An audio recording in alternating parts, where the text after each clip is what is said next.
Саламатсыздарбы урматтуу көрүүчүлөр. Бүгүнкү биздин маегибизде менин кесиптешим Исмаилов Ирмек жана Жетимишова Бигимай менен биздин коногубуз Ажибеков Самат, гинеколог.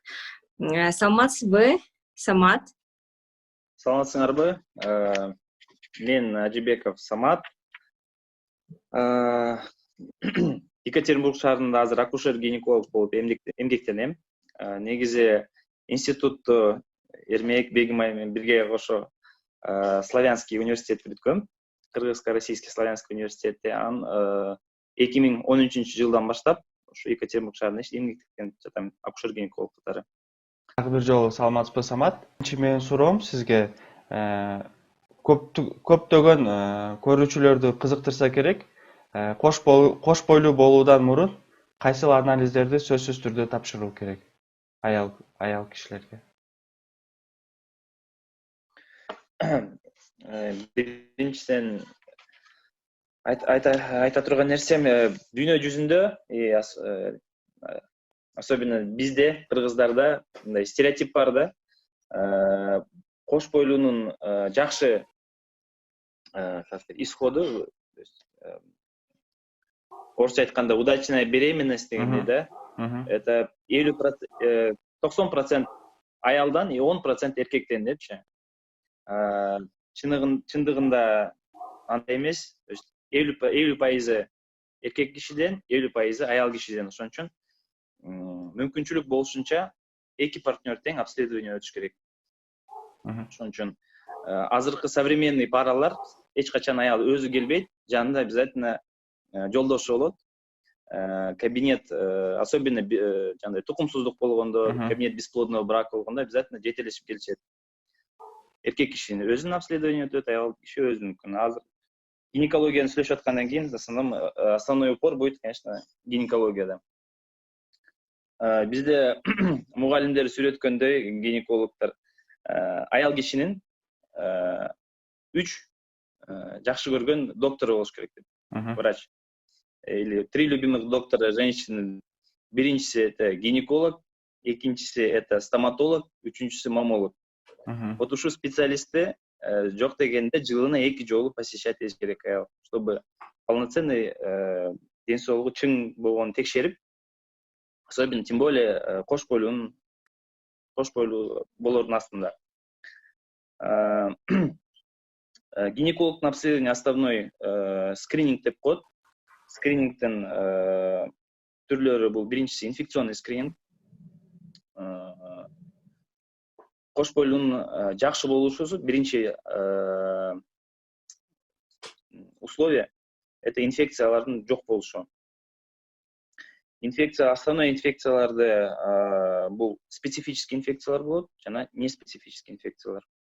Специфический инфекцияларды көп укса керек, бул это в первую очередь ВИЧ, гепатиты, гепатит Б, гепатит С, жана сифилис, гонорея. Неспецифический бул бак-посев из цервикального канала деп коет.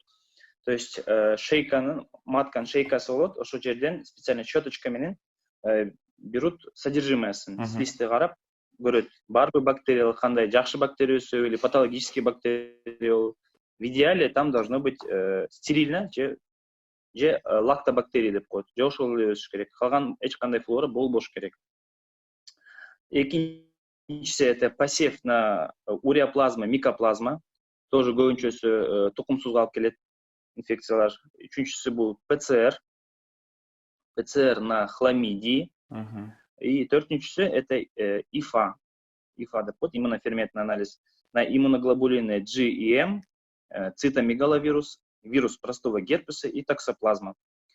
Вот бул основной инфекциялар, на которые аял текшериш керек. Ушу анализдердин тапшыруу эрежеси бул албетте контрацепция деп коет, то есть обязательно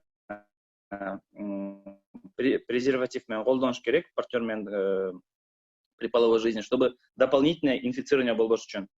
Желательно ушу обследованияларды где-то жарым жыл же 3 айга чейин перед непосредственно зачатием ребенка обследование өткөн. Перед сдачей этих анализов, бұл анализдерді тапшырған астын, желательно провести провокацию. Провокация деп коет, принять по возможности баню, попариться.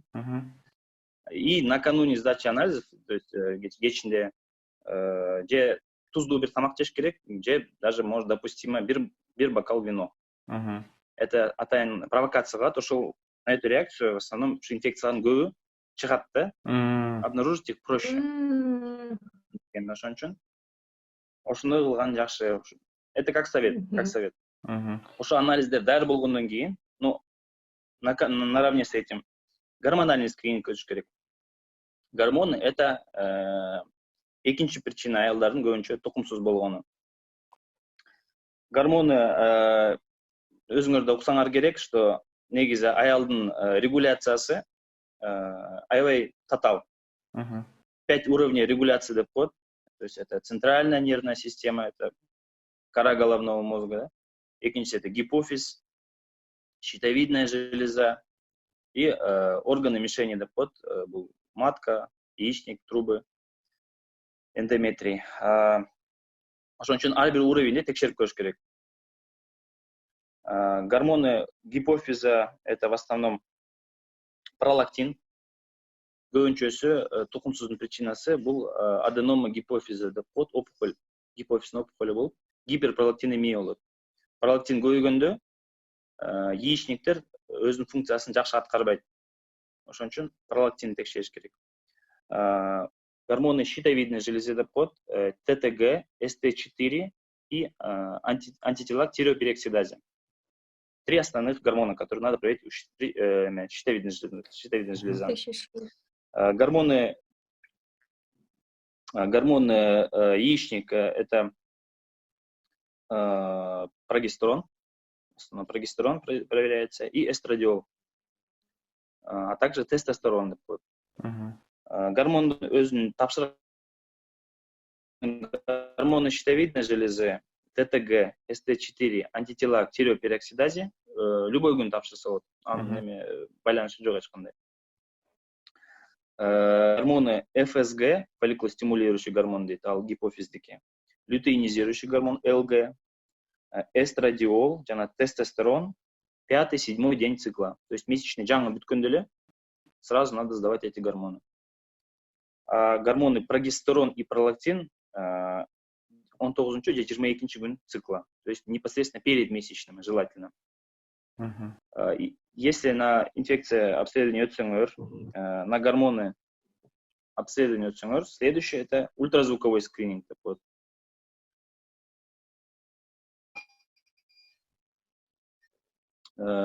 Желательно непосредственно тоже после месячных 7-чи күнү сделать. Эгер буга чейин месячными проблема болгон болсо, ну, до этого нарушение цикла болсо, да, или же бесплодие болгон болсо, мисалы үчүн уже пара не может забеременеть, тогда УЗИ лучше сделать несколько раз. Бул 7-чи, 9-чу, 11-чи и 15-чи день цикла. День цикла рассчитывается, получается, от начала месячных, да, то есть месячные начались, это первый день цикла. И, соответственно, что дальше считаем. Ошол. Абдан керектүү маалыматтарды айттыңыз. Рахмат, Самат. Ооба, жооптооңузга чоң рахмат, Самат. Мен ошол эле суроого мен экинчи суроомду улап кетейин дедим эле. Мисалы үчүн, ушул сиз айткан изилдөөлөрдүн баарын өттү дейли. Андан соң аял кишинин боюнда болду. Анан көпчүлүк учурда угабыз да биз баягы тааныштарданчы керектүү, керексиз эле анализтерге, УЗИлерге эле жиберет. Ошону сиз мындай тагыраак айтканда кайсыл убакта УЗИ өтүш керек жана кайсыл убакта анализ тапшыруу зарыл боюнда болгондо. Ошол жөнүндө айтып кете аласызбы? Рахмат. Мурунку суроого кичине да айтпай калдым. Стандартный обследование айткан жокмун. Эң жөнөкөйү общий анализ крови, общий анализ мочи, биохимия, коагулограмма, ЭКГ-ны эч ким отменять эткен жок, алар обязательно. То есть булар буга айткан анализдер, стандартный анализдерге кошумча тапшырылат. И плюс обязательно, конечно, желательно жолдошу спермограмма тапшырган жакшы. Вот тогда уже это будет полноценное обследование, ошондо коркпой эле уже боюнда болууга даяр деп эсептесе болот. Силер азыр берген сурооңузга жооп берейин. Негизи кош бойлуулук эки түрү болот. Физиологическое и патологическое, да, башкача айтканда норма же не норма, да. Патологический беременностьтин, когда есть какие-то проблемы, да, анын эрежелери аябай көп. Ар бир ооруда отдельно токтолуш керек, бир эфирге батпайт менин оюмча. Ошон үчүн азыр физиологический беременность айтайын, где аял киши здоровая, оорубайт эч нерсе менен, эч кандай проблемасы жок, жүрөк менен проблемасы жок, же башка органдар менен, күйөөсүнүн проблемасы жок, да. Алда башкача айтканда жаш эле пара. Жаңы үйлөнүштү, боюнда болду и кандай обследование өтүш керек. Бул жакта Россияда бизде приказ бар, 572 приказ деген, ошол приказга биз баш ийебиз. Ошол приказдын ар бир сроктун эмне кылышын баары жазылган, башкача айткандачы. Эми есть определенный минимум бар обследований, который аял киши боюнда болгондо өтүш керек. УЗИ жок дегенде 3 жолу өтүш керек. Бул 3 УЗИ скрининг. 11-14 неделе биринчи скрининг. 18-21 неделе бул экинчи скрининг, анан 30-34 неделеге чейин бул үчүнчү скрининг. То есть бул 3 УЗИ аял киши өтүүгө зарыл. Мен өзүмөн кошсом, желательно 6 неделе задержка болгондон кийин, тест кылгандан кийин, тест положительный болсо, желательно 6-7 неделде бир УЗИ өтүп койгон жакшы. Не обязательно, не специализированный аппарат эмес, жөнөкөй эле УЗИ маточный беременность экенин далилдеш керек. Анткени нематочный беременность деген проблема бар. Когда плодное яйцо маткада эмес, именно трубада калып калат. Ал трубадагы маточный плодное яйцо көпкө чейин чоңой албайт. То есть 7-8 неделеде труба жарылат и кровотечение болуп каза болуп калышы мүмкүн. Ошон үчүн ошодон этият болуш керек. 6-7 неделде лучше сделать УЗИ, проверить. УЗИ маткада болду, спокойно, потом уже 12 неделе биринчи скрининг өтөсө болот. И желательно, конечно, перед родами, где-то 37-38 неделде тоже бир УЗИ өтүп койсоңор, хуже не будет. Ал УЗИден уже примерно баланын салмагын точныйраак далилдесе болот. Вот, то есть 3 УЗИ обязательно, 2 УЗИ желательно. То есть 5 УЗИ өтсө аял за всю беременность. Это нормально, этого хватит. Специалисттер боюнча обязательно акушер-гинекологду посещать этиш керек. Боюнда болгондон кийин минимум считается жок дегенде 7 жолу гинекологко келиш керек. Причем 30 неделеге чейин желательно 1 айда 1 жолу келиш керек. Гинекологко 4 неделеде 1 жолу. 30 неделеден 36 неделеге чейин 2 жумада 1 жолу келиш керек. 36 неделе, 40 неделеге уже 1 жумада 1 жолу келип туруш керек. Ошондо более-менее безопасно болот. Андан сырткары приказ боюнча терапевт за всю беременность жок дегенде 2 жолу көрүш керек бул боюнда болгон аялды. Стоматолог 2 жолу көрүш керек аялды. Лор 1 жолу, офтальмолог 1 жолу. Башка специалисттер уже по показаниям. Если проблема болсо, жүрөк, кардиолог, невролог, это уже по показаниям. Обязательно акушер-гинеколог.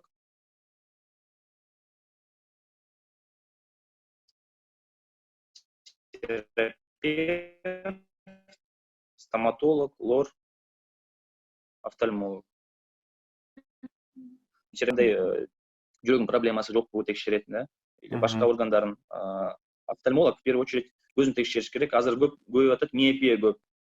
Көбү телефондо көп отурушат, компьютер ойношот, көзгө нагрузка азыр чоң аябай.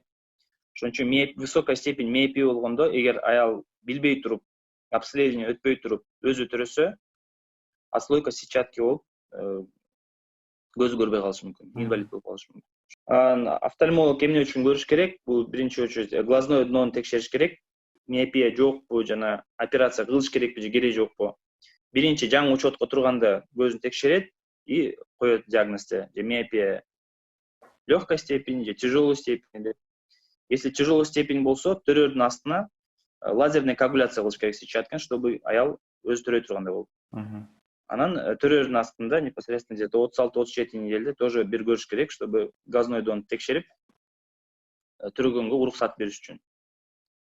Эгер миопия высокой степени болуп, риск отслойки болсо, анда аял өзү төрөбөйт, кесарево сечение болуп төрөшөт.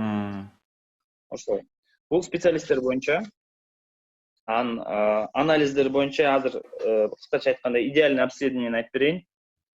Как должно быть дегенде башкача айткандай. Баары андай өтпөйт, көбүнчөсү, особенно бизде кыргыздар, Россияда иштегендер, андай точно өтпөйт. Гинекологко 3 жолу келет.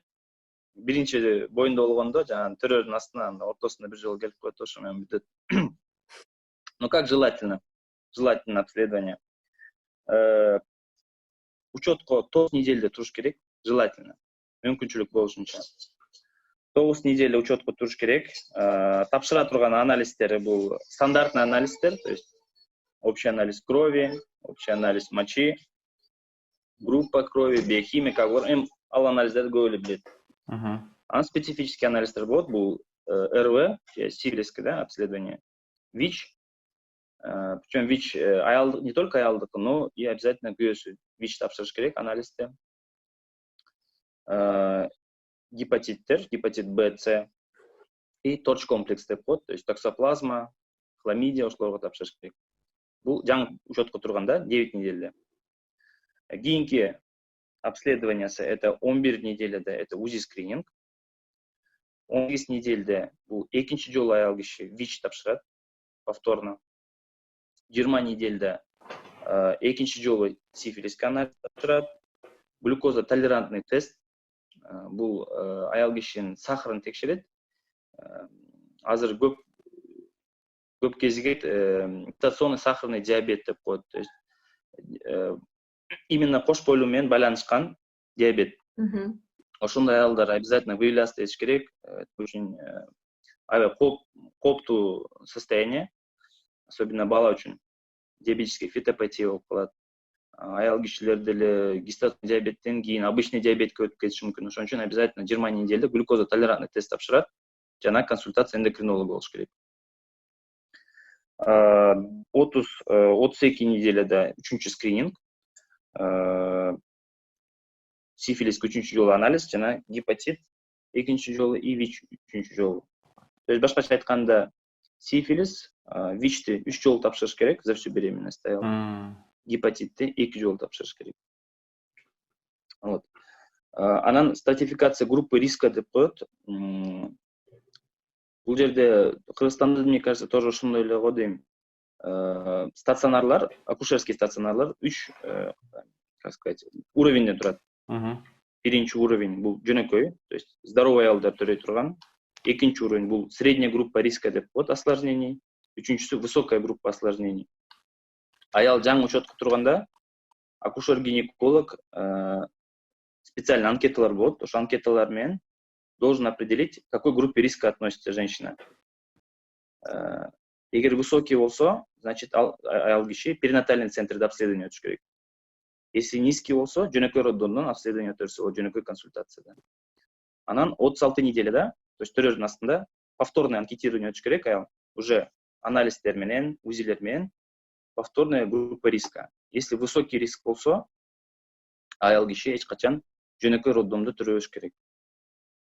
То есть ошон үчүн аял киши негизи өз үйдө отурбаш керек. Гинеколог обязательно посещать этип.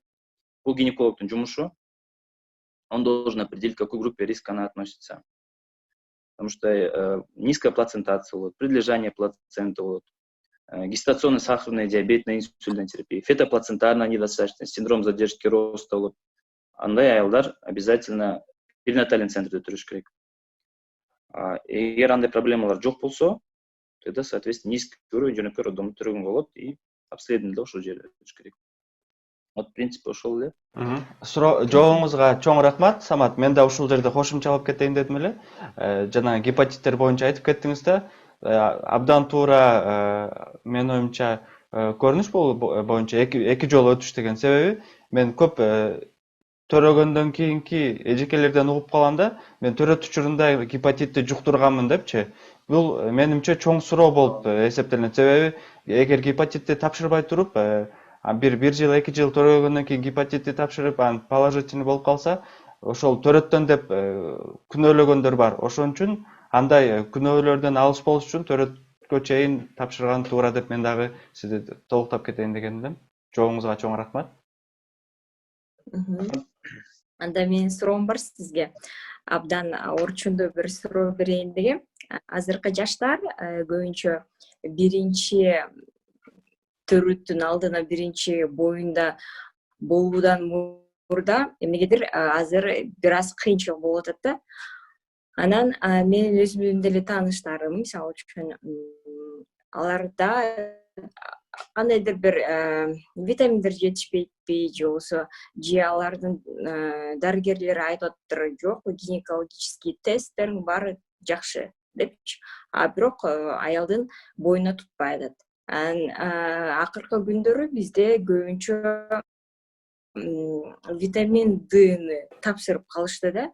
Бизден мамлекетте өзүңүз билесиз, күн жетишиптүү, анан кийин эмнегедир жетишпестик деп чыгарып атат да тиги анализдердечи. Мен сурайын дегеним, аялдын репродуктивдик системасына, ден соолугуна витамин Д кандай тиешеси бар? Чоңбу ролу? Рахмат. Витамин Д, негизи витамин Д аябай кишинин организмине аябай чоң роль ойнойт. Биринчи ирет бул кальций менен байланышат. Кальций менен байланышып, жандай туруктуулугуна жана мисалы үчүн эгер аял боюнда болсо, баланын өсүшүнө аябай жардам берет. Витамин D3 код ал күндөн пайда болот, адамдын терисине естественным образом өзү эле, же сырттан витамин катары ичишет.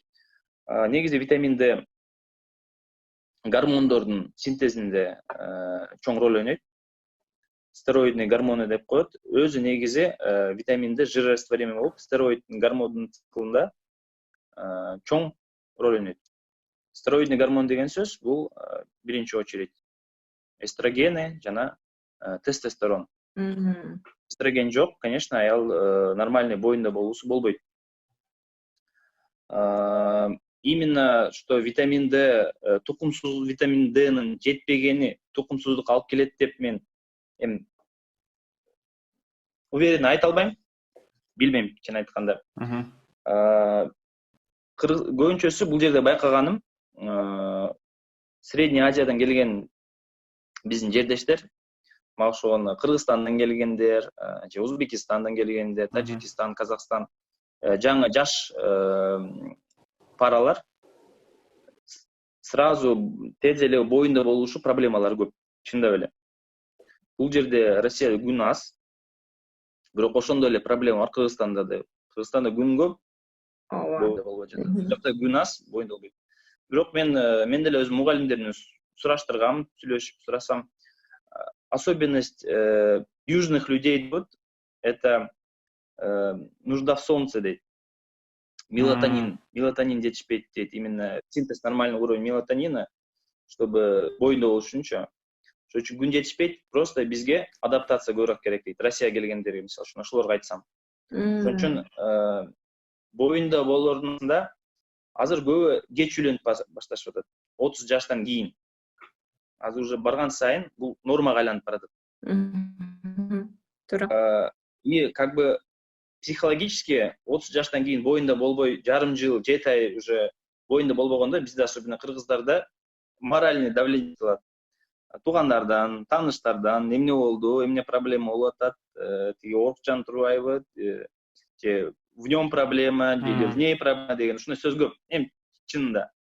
На самом деле шашпаш керек. Ар бир паранын өзүнчө срогу болот. Бирок бул саат эмес да, обязательно 6 айдан кийин бала болуш керек. Такого нету. Бирөөдүкү 1 жылдан кийин пайда болот. То есть адаптация происходит, да, башкача айткандай. Бирөөдүкү 1,5 жылдан кийин, бирөөдүкү 2 жылдан кийин. Это не патология, это норма. Ошон үчүн коркпош керек. 2 жылга чейин это при условии, что регулярная половая жизнь деп коет, да? То есть не так, чтобы бирөөсү үйдө, экинчиси командировкага кеткен, жарым жылда бир жолу келип турат, анан что-то бала жок, эмне болуп атат? Давайте жаңы аял алайлы деп туда-сюда деген эмес да. То есть Туура айтасыз, эң туура. регулярная половая жизнь. Экөө чын көп ушундайлар көп, чын айткандачы. Экөө постоянно бирге жашаш керек. Чет мамлекетте болобу же Кыргызстанда болобу, экөө бирге жашаш керек. Регулярно, жок дегенде жумасына 2 жыл болобу, то есть половая жизнь болуш керек. Незащищенная, без презервативов, да.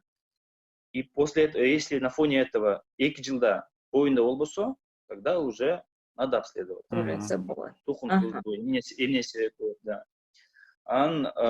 Витамин Д'нин таасирин билбейм, бирок аял киши эркек кишиге караганда аябай сложная система. Эркек киши максимально простой, даже башка айтканча тупойраак, да? Прямая связь тестостерон, головной мозг и либидо дегендей, да? Аял кишиники очень сложно. 5 уровней регуляции, айтпадым беле. Высшая нервная, центральная нервная система, подкорковые структуры, гипофиз, щитовидная железа и органы мишени, матка и яичники. То есть канчалык система сложная болушунча, ошончолук степень риска ее повреждения больше, да? То есть простой система бузулушу кыйын, сложная система бузулушу оңой. То есть любой деталь иштебей калса, уже бала болбойт. Тукумсуз болуп баштайт. Ошон үчүн биринчиден обследование өтүш керек, полноценное обследование, айткандай, да, гормональный скрининг, инфекционный скрининг, да, УЗИ скрининг.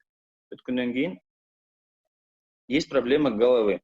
Баштын проблемасын чечиш аябай сложно. Потому что аял киши канчалык мен бала төрөйм деп каалаган сайын ошончолук проблемалар көбөйүп баштайт. Орустар айткандай, от сильного желания появляются проблемы дегендей, да. Ошон үчүн мени отключать этиш керек. Желательно баланы төрөйм деген план койбош керек эч качан. Ошондо чаще всего ошондой параларда проблема жок. Анан башка жардам бере турган эмеси это смена обстановки деп коет. Мисалы үчүн бул жерде, мисалы үчүн көп паралар, у кого не получается баласы, да, ну обследование өттү, анык анализдери таза, кыздын анализдери баары жакшы, болбой атат бала. Берут путевку, улетают там Таиланд, еще башка жакка, и пожалуйста. Просто элдер обстановканы поменять этти, расслабились, отключили голову, орустар айткандай, и все получилось. Мне кажется, что нервные проблемы bizde больше значения имеет.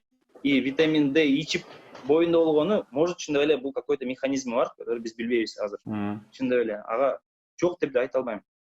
Может это плацебо эффект деп коет, эффект обманки. Мен дары ичтим, мен жакшы болуп кетем деп. Ошого терең ишенип ичсе, жардам берсе. Жок, сиз өзүңүз туура жооп бербедиңизби?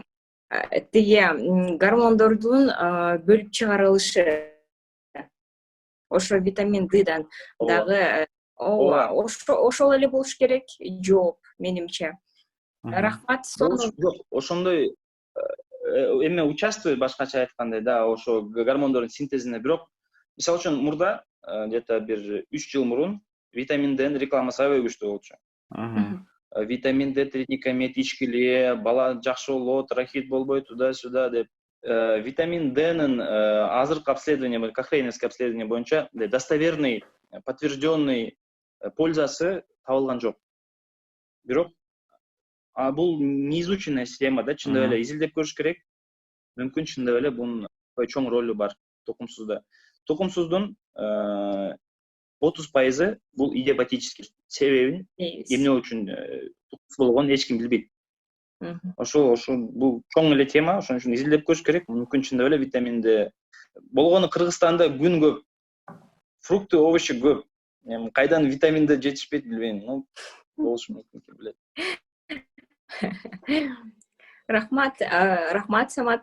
Сиздин айткан сөзүңүз психологический көйгөйлөрдү көп ойлонушат.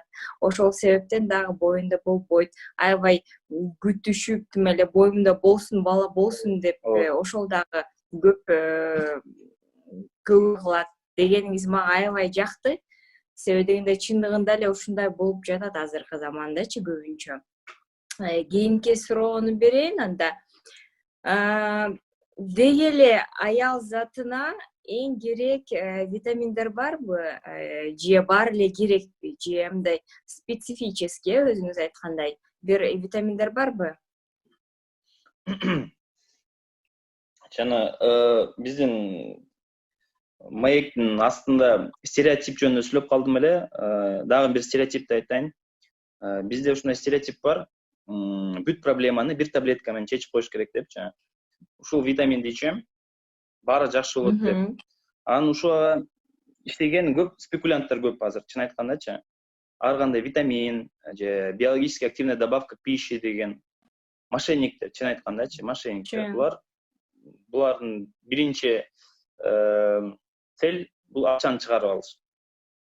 На самом деле бизде Кыргызстанда өзгөчө дефицит витамин жок. Магаш, самое главное, это полноценное питание болуш керек, жакшы тамактаныш керек, жетиштүү өмө жемиш, жашылчаларды жеш керек. Желательно диета, мисалы үчүн даже беременный аялды айтпай калдым, диетаны обязательно разнообразный пища болуш керек. То есть обязательно творог, молочные продукты, балык, ет. Вегетарианство я не приветствую, не поддерживаю, ет жеш керек, особенно кыргыздар. Бизге керек бул каныбызда. Вот. Анча-мынча даже жирная пища. Аябай жирный эмес, но чуть-чуть изредка жеш керек. Хороший сон, чтобы человек высыпался дегенде да, жок дегенде, мисалы үчүн беременный аял жок деген 8-9 саат укташ керек суткасына. Включая күнүзү да дневной сон болгон аябай жакшы. Это занятие спортом, да, это активный образ жизни дегенде да. Интерестер көп болуш керек, то есть смена обстановки деп едим, чтобы человек постоянно нервный стресс болбош керек.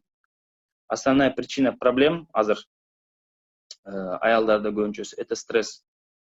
Аялдар аябай көп нагрузка көтөрөт азыр, бул жумушта да иштейт, машина айдайт, балдарды караш керек. В общем, стресстин да зыяны аябай чоң. То есть стресстерди минимизация, а именно препараттардан иче турган bizde дефицит это йодомарин, йод дефицит. То есть мен өзүм неме бере турган кеңешим бул йодомарин 200 мг суткасына. И боюнда болордун астында жарым жылдан мурун фолиевый кислота ичкен жакшы. Фолиевый кислота 400 микрограмм суткасына. Все. Эки препарат, этого достаточно. Андан ашыкчасы кереги жок. Кааласаң, это на ваше усмотрение. Элевит дегендер бар, компливит, көп витаминдердин түрлөрү көп. Зыяны жок. Көбүнчөсүнүн зыяны жок, да жок, зыяны да жок. Кийинки сурообуз, анда кичине бир аз жылайлы өзүбүздүн темабыздан. Азыр эми сиз Россияда иш кылып атасыз. Аял кишинин жыныстык оорулары көп кездешет.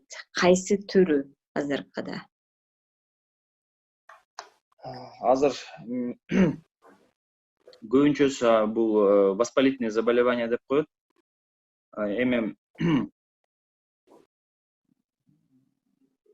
илгери как бы кыргыздарда азыр деле анча-мынча бар, бирок орусча айтканда девственница болуп кыздар турмушка чыкчу. Азыр барган сайын бул как бы артка кетип атат. Бул жакшы жаман деп айтыш кыйын, болгону. Ошон үчүн аял киши уже современный европейский кыздардай эле половой жизньде кичине эртерээк баштап атат. Ну, эртерээк как до замужества, да, то есть жок дегенде 18-19 жаштан баштап турмушка мисалы үчүн 27-26да чыкса, ага чейин уже половой жизнь менен жашайт. Ошондо анча-мынча инфекциялар встречаются. Көбүнчөсү это хламидия, хламидиоз, уреоплазма, сифилис азыр практически кездешпейт. Анчалык өзүн карабаган аялдар аз. Это вот китептерде эле көргөм, же аябай айыл деле болбосо, так в основном шаарда баары билишет. И эң жаманы бул, конечно, ВИЧ. ВИЧ азыр аябай көп. ВИЧ менен ооругандар чересчур көп ВИЧ, гепатит. Ошол үчүн мен айта турган кеңешим контрацепция. Эгер партнерыңардын анализин билбесеңер, эгер случайный половой партнер болсо, обязательно презерватив менен колдонуш керек. Это в первую очередь силердин боюнда болуудан коркпостон именно гепатит менен ВИЧтен коркуш керек. Анткени ВИЧ аябай көп. На самом деле азыр коронавирус деп эпидемия жөнүндө айтып атат, бирок ВИЧ эпидемияны баары унутуп калышты.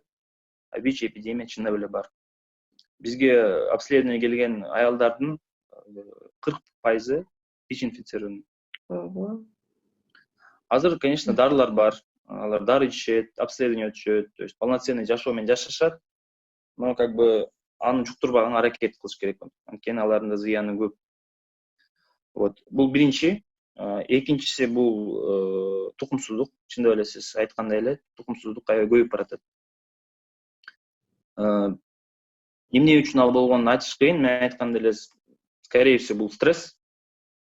Аял кишинин турмушка кеч чыгуусу тоже влияет деген, таасир этет. Анткени кандай айтсам, илгери аял киши кыздарды негизи турмушка эрте берчү. Менин оюмча, физиология тарабынан эми 11 жаштагы мен оюмча туура эмес, эми 15, 16, 17 жашына турмушка бергени туура. Анткени аял кишинин биологикалык сааты башкача жүрөт. Авариальный резерв деген бар. Эгер эркек киши 40-50 жашта деле атта болуп атырган болсо, 60 жашта деле, то кыздар үчүн желательно биринчи баланы хотя бы 30 жашка чейин төрөгөнү жакшы. Желательно. Эми мүмкүнчүлүк болушунча, да. Если болбосо, как бы 30 жаштан кийин, особенно 35 жаштан кийин уже проблемы начинаются, потому что аял кишинин биологический возраст опережает алдыга өтөт да, чем эркек кишиге салыштырмалуучу. Ошол себеп деп ойлойм. Азыркы бизде Россияда мигрант кыргыз келиндер келип турат, анча-мынча гинекология бизге да түшүп калат. Көбүнчөсү проблемасы бул анемия. Кыргыздардын аялдарында анемия аябай көп. Эмне үчүн мен билбейм. Мүмкүн жакшы тамактанышпайбы, андай да болушу мүмкүн. Жашоо шартын барып текшере албайсың, ким ар кандай жашайт. Мүмкүн толукча тамактана албайт, может эт жетишпейт, билбейм. Бирок кээде 40 гемоглобин менен түшөт, 30 гемоглобин менен түшкөн жаш келиндер бар. Аларга кан куябыз, анча-мынча коллегалар да сурайт, кыргыздардын кыздары тамак жебейби деп. Ошон үчүн ушундай проблемалар көп, чындап эле. Дагы айта турган ошол эле в основном. То есть тукумсуздук эң чоң проблемасы. Гепатит ВИЧ жана специфический инфекциялар, анемия. Анан кийин биздин кыргыздардын именно кыздарына байланыштуу проблемалар при беременности, роддом жөн айткандай. Бизде эмнегедир преэклампсия көп. Давление проблемалары кыргыз кыздарда көп. Менин оюмча бул генетика менен байланыштуу окшойт. Текшерип көрүш керек. Мүмкүн ушундай обследование бар, мен айта албайм. Мен билем, что азиаттарда склонность инсульттарга бар. Инсульт, инфаркттарга, что генетически предрасположенность бар бизде депчи. Вот именно бирок преэклампсия, осложнение беременности кыргыздарда көп түшөт. И көбүнчөсү тяжелый преэклампсия менен түшөт. Ошон үчүн дагы бир жолу айта турганым, мүмкүн болушунча гинеколог посещенияны калтырбаш керек. Боюнда болобу же ушу даярданып жатканда деле гинеколог обязательно обследование өтүш керек. Анткени проблемалар кийин көбөйүп баратат. Эч кандай таблетка, эч кандай витамин ал проблеманы чечип койбойт. Рахмат Самат жообуңузга. Мен дагы ушул жерде бир суроону берип кетейин дедим эле. Жана хламидия деген оорулар боюнча көп кезигишет дедиңиз. Ошол инфекциялар кайсыл патологияларга алып келет? Ошону көрүүчүлөрүбүзгө айтып койсоңуз, эске алышсын. Хламидиоз боюнча айтканда көп ойлонушат да, мындай. Мазок тапшырдым, хламидия чыгып калды, эч нерсе эмес, аны мен пролечить этем, ошо мен унутат деп. Андай жок. Хламидиоз өзүнүн свойствосы спаечный процесс деп коет. малый таста, то есть маткадан Мгм. труба бар, маточный труба яичник кіреді. Бойында болгондо плодное яйцо маточный трубадан маткага түшүш керек. Хламидиоз болгондо аябай сильный воспаление болуп, ошо маточный трубалар начинает клей кошуп, жабышып калат биригипчи. Ошон үчүн ошондой аялдарда после хламидиоза көбүнчөсү тукумсуздук пайда болот. Мгм. Көп тукумсуздук, хламидиоздон кийин болгон тукумсуздук аябай көп. Анын проблеманын решениясы только операция кылып, трубаларды алып салуу жана экстракорпоральное оплодотворение. Мгм. Искусственно подсаживать эмбрион. Ошон үчүн дагы бир жолу айта турганым, половая жизнь, ким кандай жашаган, это его личное дело. Ага эч ким бирөө айтып же кеңеш берип укугу жок. Болгону желательно контрацепция. Если Мгм. половой партнер не постоянный, то есть если ал киши менен бирге жашабасаңар, если анализин билбесеңер, сначала обследуйтесь. Азыр Европада деле это норма. То есть парень с девушкой бирге жашап атат, алар обязательно барат биринчи очередь ВИЧ, гепатит, половая инфекция тапшырат анализ. Анализдер таза чыкты. После этого без презерватива башкача половой жизнь жасалат. Ага чейин только презервативы. Аха, рахмат Самат жооптоңузга. Мен дагы ушул жерде бир элден калган бир ойду айтып кетейин деген элем да. Ошол көп биздин Кыргызстанда көпчүлүк баягы үй бүлө кураардан алдын анализ тапшырышпайт. Андан соң кыздар көбүнчө эркектерди анализдерди тапшырдыңбы деген суроо жөнүндө айткандан уялышат да. Себеби ал нерсени айтсак эркек киши сабап кетиши мүмкүн же баягы мага ишенбейт окшойт деген сөздөр көп болот да. Ошондуктан мен биздин көрүүчүлөргө айтып кетишим керек деп ойлоймун. Сиз жана айткандай, сөзсүз түрдө жанагы половой отношенияга турардан алдын ошол гепатит менен ВИЧти сөзсүз түрдө алыш керек. Себеби көпчүлүгү ошол половой отношениядан кийин гепатит жуктуруп алган учурлар көп болот экен да биздин мамлекеттечи. Ошо бул жерде аял киши эле жабыр тартат да. Эркекке көп деле билмегени менен ошол аял киши ал оору менен өмүр бою жүрүш керек. Рахмат сизге жооп бергениңизге. Эң негизги себеби эмне үчүн эки ооруну айтып атышат? Себеби дегенде алар кан аркылуу жугузулат. Ошондуктан жана эрмек айтып кеттиңиз, аял жашаш керек ошол оору менен депчи туура, жана баласына дагы берилет бул оору. Ошондуктан өзүңүздөрдү сактаңыздар.